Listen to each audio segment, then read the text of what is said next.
Қайырлы күн баршаңызға. Бүгін сіздермен бірге дамски пальчики тәттілерін пісіретін боламыз. Менімен бірге болыңыздар. Ең алдымен ыдысымызды отқа қойып, үстіне сүтімізді, суымызды құйып, шым-шым тұзымызды салып, біркелкі болғанша араластырамыз. Менің YouTube арнама тіркелмесеңіз тіркеліп, қоңыраушаны басып кетіңіздер.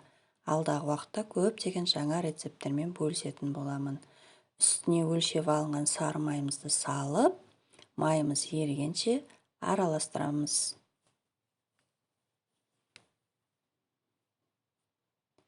Сүтімізді қайнатудың қажеті жоқ. Міне осындай болған кезде үстінен ұнымызды саламыз және тоқтатпай тез-тез жылдамдықпенен ұнымызды араластырамыз. Осы уақытта оттың астын өшіріп қоямыз.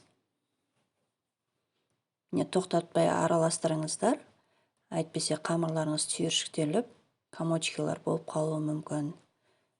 Міне біркелкі масса пайда болды. Бұны бөлек ыдысқа салып аламыз. Сөйтіп бұның үстінен жұмыртқаларымызды бір-бірден салып, тез-тез араластырып, тоқтаусыз араластырып, біркелкі масса болғанша қозғаймыз. Және жұмыртқаларыңызды салған уақытта массаларыңыз іріген сияқты болады. Бұл қорқынышты емес, қалыпты жағдай. Барлығын салып болған кезде біркелкі қоймалжың масса пайда болады. Біртіндеп тез-тез араластыра отырып, біркелкі масса жасап аламыз. Массаларымызды венчиктің көмегімен араластырсаңыздар да болады. Болмаса мен сияқты лопатканың көмегімен араластырсаңыздар да болады.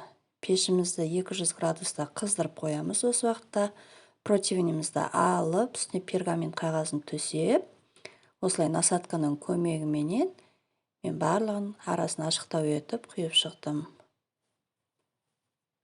Насаткамен құю міндетті емес, қыздар. Қасықпен құйып шықсаңыздар да болады. Міне барлығы осындай үлпілдек, өте нәзік болып пісіп шықты. Қып-қызыл болып, воздушный болып. Енді кремін дайындаймыз. Алдын ала өлшеп алған қаймағымыздың үстіне қант ұнтағын саламыз. Мене кішкене жетпей қалды, сосын қант қосып жібердім. Венчикпен жақсылап араластырып, холодильникке салып қоямыз. Және пісіріп алған дамски пальчикті құрамын әбден суытып аласыздар осылай. Әбден суыған, мұздаған кремдерімізді алып, осылай біртіндеп жабыстырып, малып отырып, тәттілерімізді дайындайтын боламыз.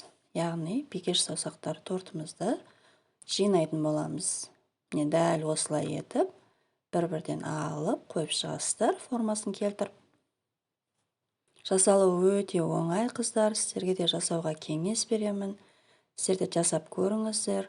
Мен үстінен шоколад ертіп құйып шықтым әсемдік үшін. Міндетті емес, қыздар, өз фантазияларыңызға қарай әсемдей берсеңіздер болады.